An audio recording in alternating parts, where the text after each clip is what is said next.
So basically, I'm trying to hit the bumpy trails, but feel like we're driving a Cadillac on flat ground. Let me find that setting in here. What's up, guys, and welcome to the S3 Power Sports Shop, where on this episode of Getting It Done, we're gonna walk you through some simple ways to adjust the shocks on your Can-Am Maverick X3. Now, it's completely objective. There's 1,000 different ways to do it, but we're gonna show you one and show you where we're getting the information. So let me hand it over to Manny. He's gonna show you how to get it done.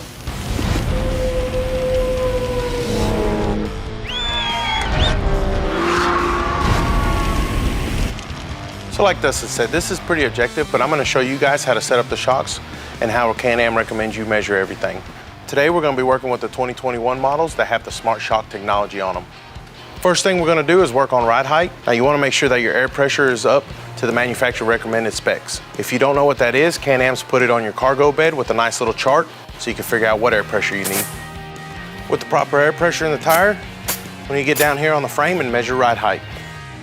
So on the front of your X3, we'll measure on flat ground up to the rear of the skid plate right here, behind the AR mounting points, and get your measurement.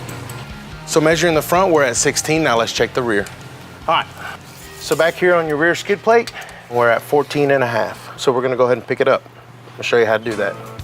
Spring preload is gonna determine your ride height. You can stiffen it up or smooth it out by raising or lowering the vehicle. So with the owner's manual, go ahead and find the model you have and see what the factory setting is for the preload. For this particular one, the XRC-RR is 8.52 inches. The way Can-Am wants you to measure it is figure A in your owner's manual, which is the top of the shock body to the top of the jam nut. Let's see what we measure. We're supposed to measure 8.5. We're at 7.25, no wonder we low back here.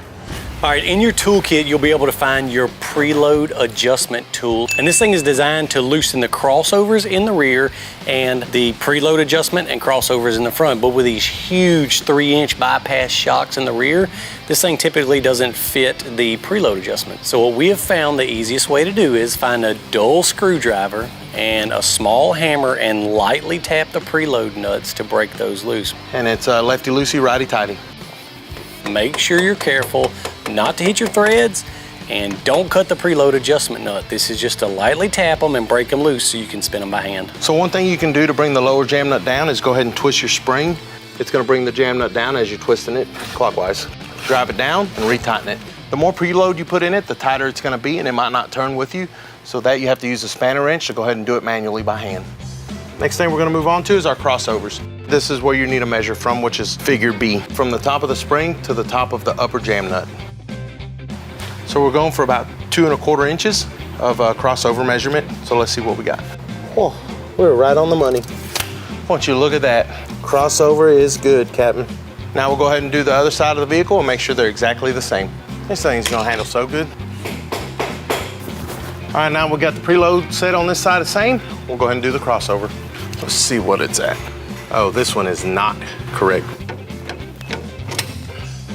Now that we got it adjusted, we'll go ahead and lower it, settle the car down, make sure that it's at ride height, and then we'll check it.